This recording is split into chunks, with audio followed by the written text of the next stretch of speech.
नमस्कार दोस्तों, आप सभी का हार्दिक स्वागत है। आज की कहानी है एक पेड़ और दो मालिक। एक बार की बात है, रोज की तरह बादशाह अकबर दरबार में बैठकर अपनी प्रजा की समस्याएं सुन रहे थे। सभी लोग अपनी अपनी समस्याएं लेकर बादशाह के सामने हाजिर हो रहे थे। तभी राघव व केशव नाम के दो पड़ोसी अपनी समस्या लेकर दरबार में आए।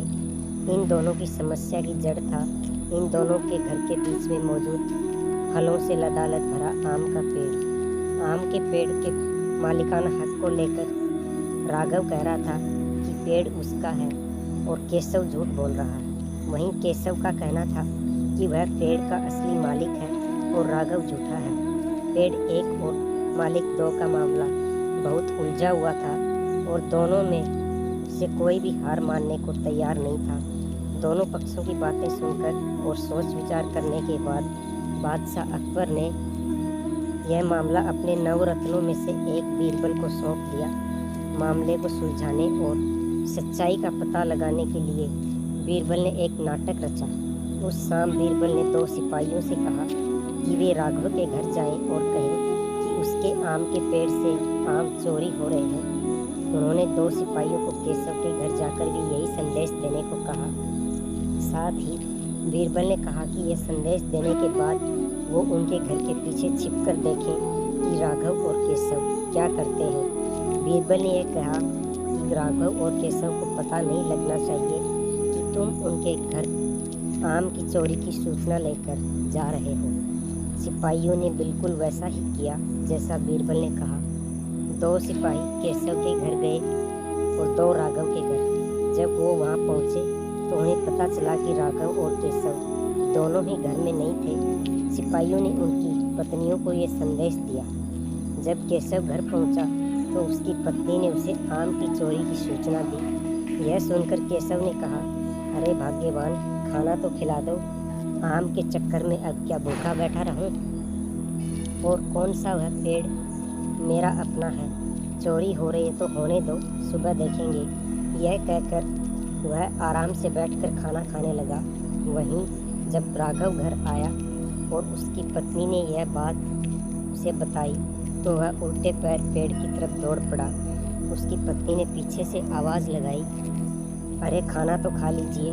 जिस पर राघव ने कहा, खाना तो सुबह भी खा सकता हूँ, लेकिन अगर आज आम चोरी हो गए तो मेरे पूरे साल की मेहनत पर पानी फिर जाएगा।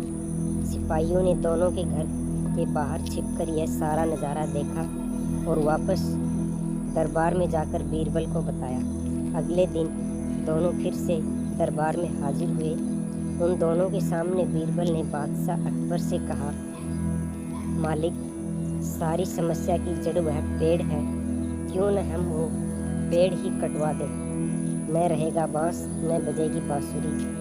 बादशाह अकबर ने इस बारे में राघव और केशव से पूछा, इस बारे में आप दोनों का क्या ख्याल है? इस पर केशव ने कहा, हुजूर, आपकी हुकूमत है, आप जैसा कहेंगे मैं उसे चुपचाप स्वीकार कर लूँगा। वहीं राघव ने कहा, मालिक, मैंने 7 वर्ष तक उस पेड़ को सींचा है। आप चाहे तो उसे केशव को दे दीजिए, लेकिन कृपा करके उसे कटवाएं नहीं। मैं आपके आगे हाथ जोड़ता हूँ। उन दोनों की बात सुनकर बादशाह अकबर ने बीरबल की तरफ देखा और कहा, अब आपका क्या कहना है बीरबल? उसके बाद बीरबल ने बादशाह को बीती रात का किस्सा सुनाया और मुस्कुराते हुए कहा, हुजूर, पेड़ एक और मालिक दो, ऐसा कैसे हो सकता है? कल रात हुई घटना और आज हुई इस बात के बाद यह साबित हो चुका है कि राघव ही पेड़ का असली मालिक है और केशव बोल रहा है झूठ। यह सुनकर बादशाह ने बीरबल को शाबाशी दी। उन्होंने अपने हक के खातिर लड़ने के लिए राघव को बधाई दी और चोरी करने व झूठ बोलने के लिए केशव को जेल में बंद करने का आदेश दिया।